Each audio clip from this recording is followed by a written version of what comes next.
Hi everyone, I am Karan and welcome to Karan's Camp. Today I'll be talking about Mindtree's quarter one results, and frankly speaking, I'm quite impressed by Mindtree's quarter one results. Even when times have been hard, even when unprecedented situations have arisen because of the coronavirus pandemic, and not only me, even the market is impressed by Mindtree's impressive quarter one results. However, the market is yet to reward Mindtree. It's only because the market sentiment has been poor lately.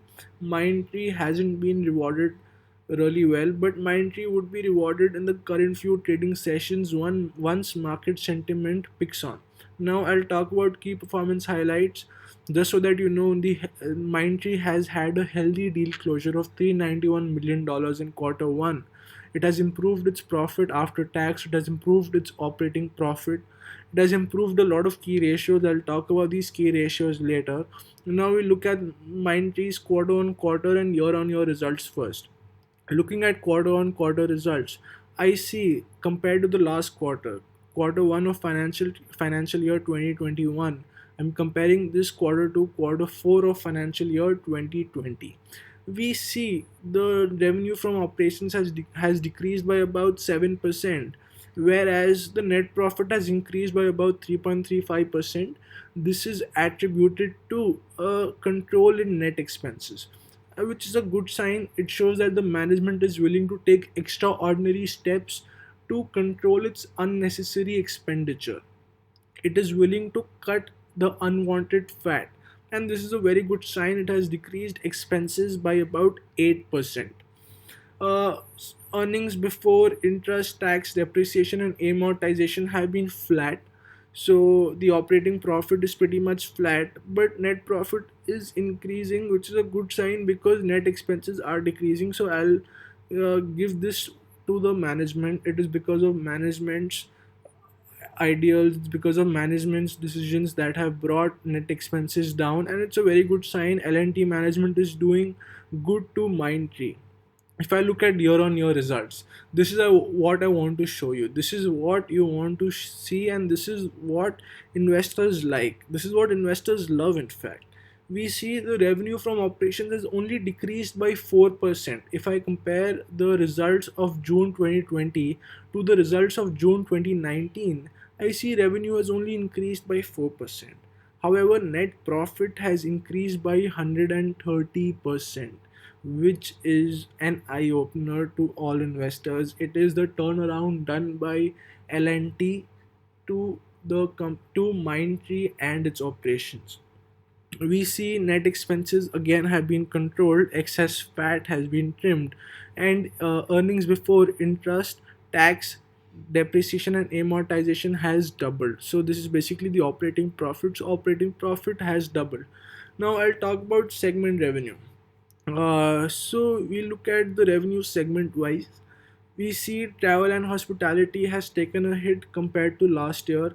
So travel and hospitality has almost halved, which is understandable given the current times. There is no travel, there is no hospitality going on in this quarter because of the lockdown, and because of the lockdown all over the world, nobody's traveling, nobody's going to restaurants, nobody's going to hotels. So travel and hospitality has taken a hit, which is understandable. This can pick up later, and basically its net revenue would increase in the future. Once travel and hospitality picks up, it would take two to three quarters for it to pick up. I look at retail, CPG, and manufacturing. CPG actually stands for consumer packaged goods. I see it's pretty much flat, about 400 crores, plus minus 5%. Banking is also flat, uh, not that much difference if I compare it to travel and hospitality. These are just business cycles that are probably affecting the segment wise revenue. But I like to see the communications, media, and technology revenue. I see it has been increasing, uniformly over the years, over the quarter, and this is a good sign. If this revenue is increasing over time, it can do good to Mind. We look at the key revenue metrics. So Revenue by geography is US is basically the biggest client to Mindtree, and the reason behind Mindtree's good performance is because of high price of dollar. They are getting premium prices. They're getting premium prices because of high exchange rate, which is the actual reason behind Mindtree's stellar profit. We can see 79% revenue by geography is from the US. Indian revenue is pretty much 4.1% the same. European revenue has decreased from 17.8% to 13.1%. And if I see revenue by industry, I had talked about this. Revenue by industry, communications, media and technology has increased drastically, whereas travel and hospitality has reduced drastically. Revenue by services offered, so Mindtree is an IT services company. It has a lot of services that it has interactive based services, it has data science and engineering services, cloud services and other services. It provides testing solutions, digital solutions, packaging solutions, infrastructure management and tech support, ADM and product engineering. We see that the digital segment has the highest revenue. This is basically the breakdown of the digital services, and are followed by tech support and infrastructure management. So basically, these two segments, these two services, get in about 60% of, I would say 70% of the revenue of Mindtree. We look at the key client metrics. We see Mindtree has got 6 new clients in this quarter. Its number of active clients are decreasing, which is not a good sign. However, if its revenue is increasing, maybe it's because that they're consolidating clients. They are consolidating clients that are loyal to them. So maybe 292 clients are those clients that have stuck to Mindtree because they like services of Mindtree. So in a sense, it is a good sign also, and it is a bad sign also. It is not able to hold active clients. Or maybe clients are going bankrupt because of bad business or a downturn in the industry. It has only $100 million plus client, only $150 million plus client, and basically has small clients. uh, so this can be a little dubious to me, because if industry, when a downturn comes through, when there's a downturn in the industry, those small clients take the hit the first. So these $100 million and $50 million clients stay for a longer time compared to those smaller clients that give $25 million, $10 million, $1 million business. So maybe this is the reason why its active clients are decreasing. It's because these companies are going bankrupt and are no longer able to avail services of Mindtree. Client contribution, we can see the contribution revenue of the top client has been increasing 30%. So there is less diversification there. It needs to have a more diversified revenue. If its top 10 clients give it 50% revenue, it doesn't show that it's diversified. It was diversified earlier, now it's less diversified.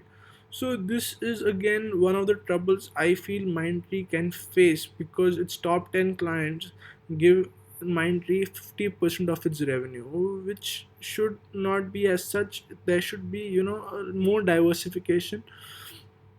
So it has about 265 contracts expiring within a year and 126 contracts expiring more than a year. So again, we got to see in 1 year what is Mindtree's position. Now we look at the key ratios. We see rate of capital, employed.